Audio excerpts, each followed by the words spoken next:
and I think of how he's personally dealt with me and spoken to me, I just think, Lord, you just want to be intimate with us. And if you hear nothing else tonight, please hear that. God wants intimacy. He wants to provide for every one of us in whatever way we need. Even when we don't know what we need, God knows. And there were times when I didn't know what I needed.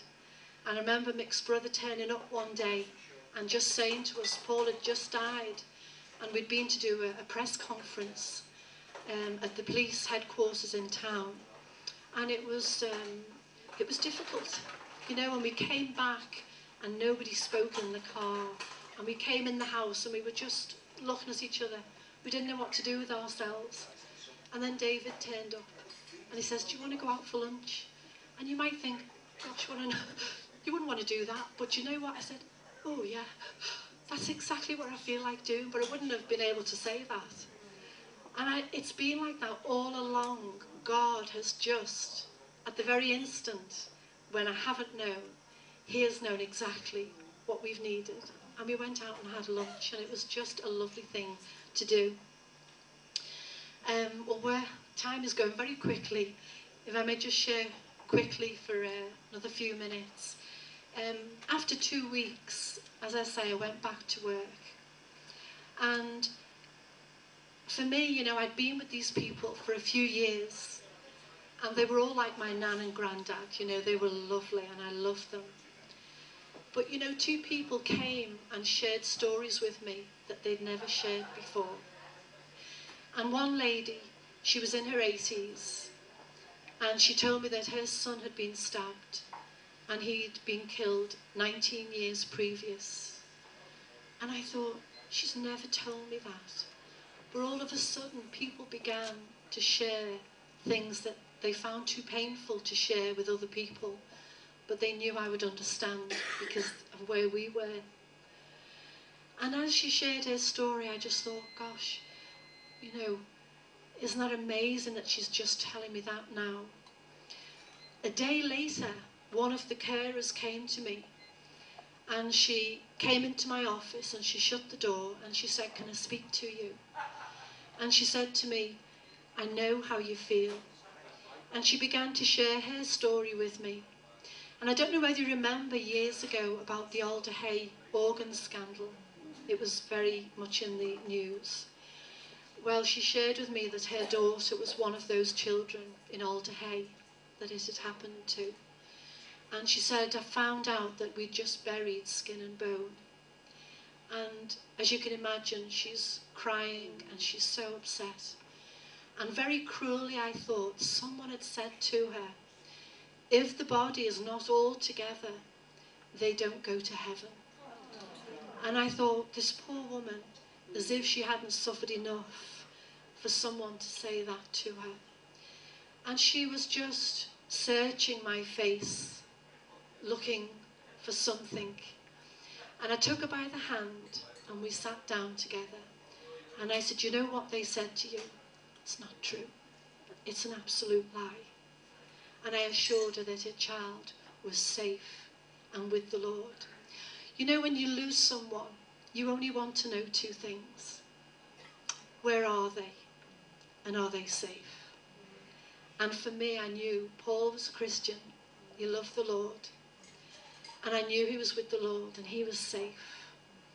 And I began to share the gospel with this lady. And it was just an amazing time. And we prayed together. And I remember when she left, thinking to myself, are there any more, Lord? You know, 2 people in 2 days shared these painful things. And I was just able to share about God's comfort and about the assurance we have of knowing that we're safe in God's hands.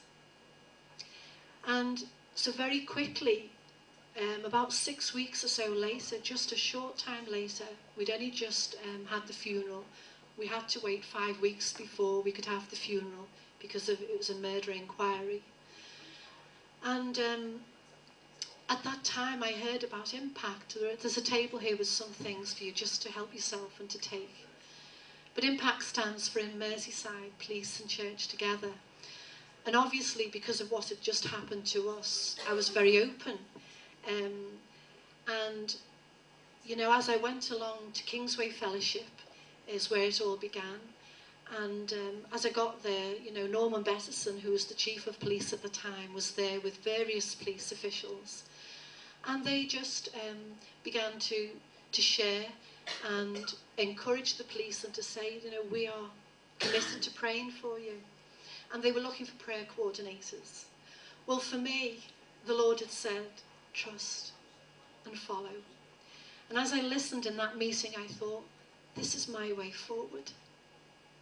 And I just knew, without even praying, I just thought, this is what God has been talking about. You know, surely goodness and mercy shall follow me all the days of my life. For something to be following you, you have to be moving. And so I knew that the way forward and the way that God was moving me forward was to get involved in some way with the police and the church. I was just at the right time for me. And that's where I met Nita, who was another of the coordinators at that time. And from then on, really, my role was to go into the police to get their requests and their concerns and to get it out to the church to pray. So we're not this huge organisation. It's just Mick and I now. Everybody else has moved on to other things. But for us, Impact has been personal. Because to me, this was God's gift. This was his way of moving us forward. And I took to it like a duck to water. And everywhere I went to share about Impact and asked them, would they be happy to receive the prayer requests, it just enabled me to share my testimony. And so I've been invited to speak in a number of places. And it's taken 5 years, but we have 188 churches now in Merseyside praying for the police. There's a synagogue in there as well, but that's another story. But of every denomination you can think of, there's only one body. And I've just made myself at home in every denomination. They're all our relatives. And you might all be from different churches, but there's only one church of Jesus Christ. And I have just thoroughly enjoyed witnessing and sharing the gospel. So many opportunities. I could keep you here with stories about the police, how they've responded. We've given Bibles out. And I've got lovely correspondence. Just all sorts of testimony of the way God has just opened the doors to speak to the police. As I say, churches as well. I've been into a school, and there are a few other schools as well on the horizon, to speak to, 200 16-year-olds in Childwall Comp. And I just thought, Lord, how did I get here? And you might think that it's the end of your life when something happens so dreadful. I did. But trust and follow. And there's a way forward that God has for you. And none of us know what it is, but God has amazed me. And in Philippians 1:12, the Apostle Paul says, I want you to know, brethren, that everything that has happened to me has actually turned out for the furtherance of the gospel. And if we were to sum up the last 5 years, I think Mick and I would say, that's what it's all been about. It's like God says, you trust me and follow. I can turn this whole thing around. And I think the joy has been restored because I've been witnessing and testifying for 5 years on a daily basis. My job in life is just the best. I just talk to people every day about the Lord now.